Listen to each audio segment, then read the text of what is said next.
Today I am going to talk about creating and maintaining healthy, positive habits. So these are the steps and tips that I like to use and take myself when I'm looking at implementing something in my life. The number one thing you need to do before you do anything else relating to a habit is find the why behind your habit. And I talk about this all the time, but you have to have a strong why with any change, anything that you're going to add into your life. There has to be a why behind it. You have to have some form of connection with the outcome of it. How is that habit going to make you feel? What positive difference is it going to have on your day? You need to really focus on all of these things and make them part of the motivation and the reason why you're starting. Because if you're just trying to create a habit because you saw your favourite celebrity does it, or your friend from down the street is doing it, you feel like that's what you should be doing, or that's what other people are doing, so you may as well just do it yourself.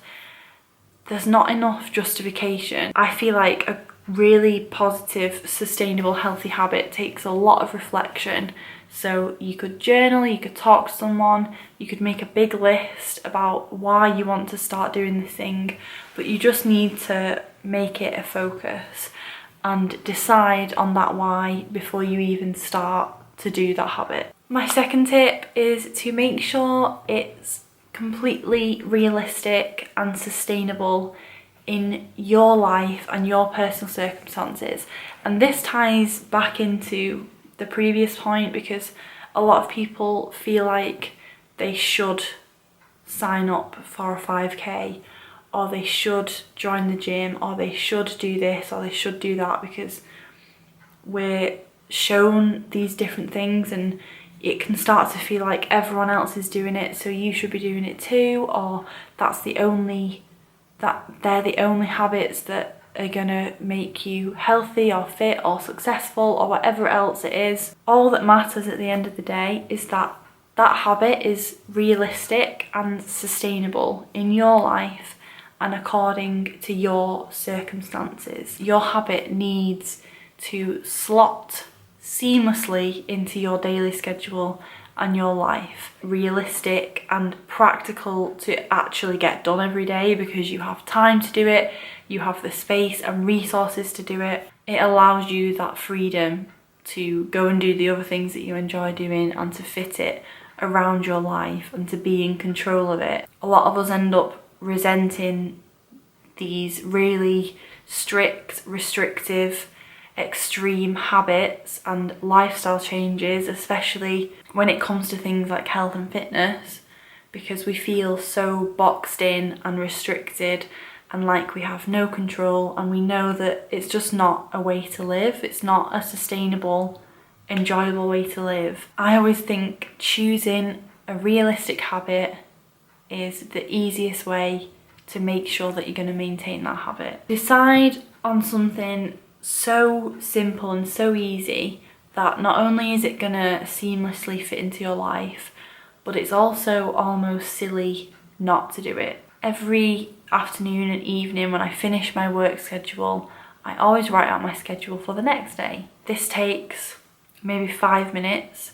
It's so quick and easy, and I'd be silly not to do it because it's realistic, it's sustainable, it doesn't take too much time, and it has a huge positive impact on my productivity and my workflow. Getting up an hour early every morning and doing your miracle morning routine, I've done so many videos about that, and that is an amazing habit to get into. If you can't give that much time, it could be waking up 15 minutes before you're supposed to get out of bed and reading a self-help book. Once you've decided on your realistic habit, and I've already talked a lot about this, but it's really important to fit your habit into your schedule.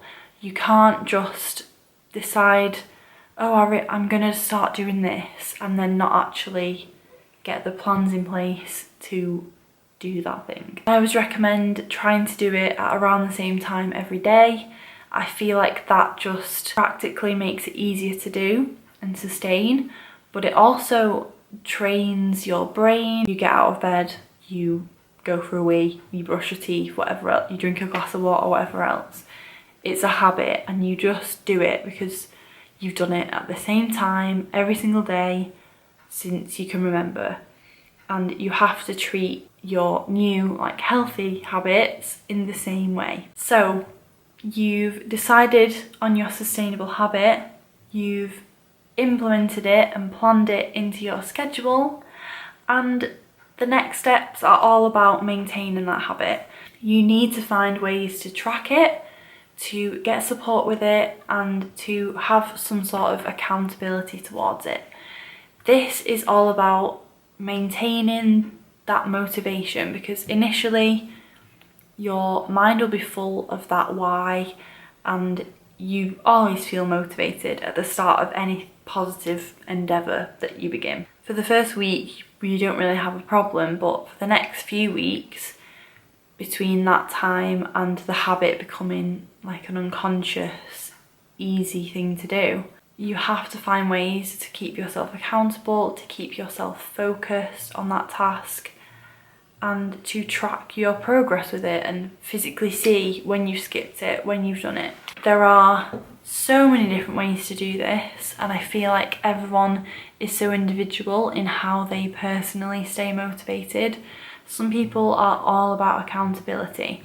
So for you, if that's you, then you might do it with a friend and do it together. Or you might simply tell people. You might simply just tell the people in your life that you're going to be doing it, and then you know they're going to be asking you about it. And for you, that might be the accountability boost to not want to have to turn around and say you haven't done it, to make sure that you're doing it all the time. It could be hiring someone, whether it's a coach or a mentor or whatever else relating to that thing. It could be something as simple as creating like a checkbox on your calendar or on a whiteboard or in your bullet journal and crossing off every time you've done that thing.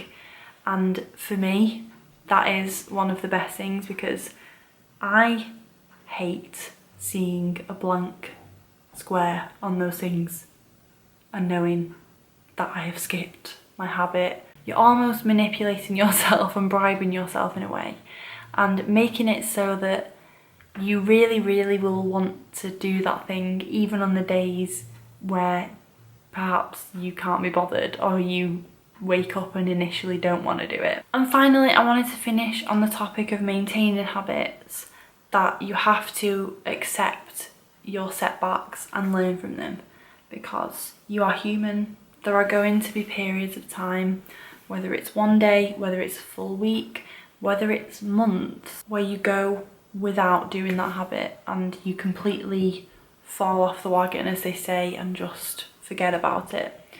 And just try not to beat yourself up, because it's so unproductive to do that. And the most productive thing you can do is learn from that and take that time. Just always be regrouping, reassessing the situation. What's working, what's not? Do you still enjoy doing this? How could you change it if you aren't enjoying it in order to enjoy it again? Is it still sustainable? Your circumstances might have changed and you might need to switch things up or tweak it. And just try to learn about yourself. And I think having that self-awareness and knowing what you enjoy and what's right for you. Don't beat yourself up, and just see a setback as it's annoying. It's always going to be frustrating and annoying, but you have to just get back up and dust yourself off and just start again. It's just life. Life is always going to get in the way sometimes of our personal development endeavours and journey. It's just the way it is, and if we can see the positives from it and learn from it, then we're just in a much more empowered position to be able to move forward. If you're brave enough, I would love you to share in the comments what healthy habit you want to implement in your life. Leave a comment below. You could also tweet me or message me on any other social media, I will link them all below. Thanks so much for watching, guys, and I will see you in my next video. Bye!